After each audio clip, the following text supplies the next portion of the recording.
Halo, selamat siang teman-teman. Jadi di sini ada kelompok 10, sini ada Mas Alif, ada saya sendiri Arafi dan juga Mas Wildan. Jadi pada hari ini kita akan menceritakan mengenai jatuhnya pesawat AirAsia QZ8501. Jadi pada tanggal 28 Desember 2014, pesawat AirAsia berkode bodi 8501 ini berangkat dari Surabaya dengan tujuan Singapura. Tapi di tengah perjalanannya pesawat ini jatuh di sekitar perairan Laut Jawa. Setelah kecelakaan ini terdapat masalah besar yang dihadapi oleh perusahaan AirAsia, yaitu krisis kepercayaan publik terhadap perusahaan yang mempengaruhi kinerja perusahaan. Nah, menurut KOMS 2007, krisis kepercayaan ini tuh bisa mengganggu operasional dan reputasi organisasi. Dalam kasus AirAsia ini, AirAsia tuh harus menghadapi tuduhan mengenai kesalahan manajemen dan faktor bencana alam juga.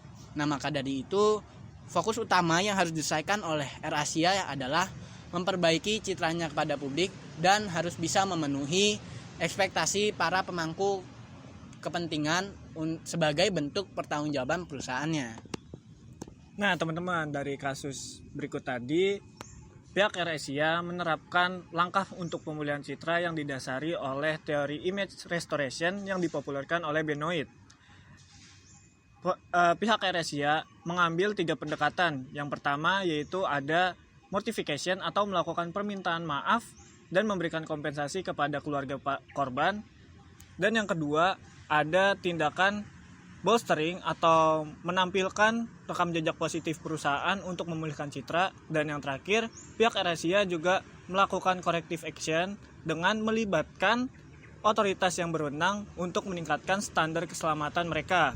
Nah, langkah tersebut itu dinilai efektif dalam memulihkan citra dan memperbaiki situasi yang sedang terjadi.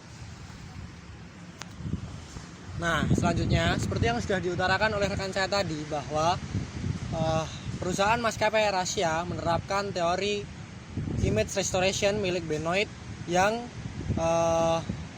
mengutarakan bahwa ada 3 pendekatan, yaitu mortification, bolstering, dan corrective action.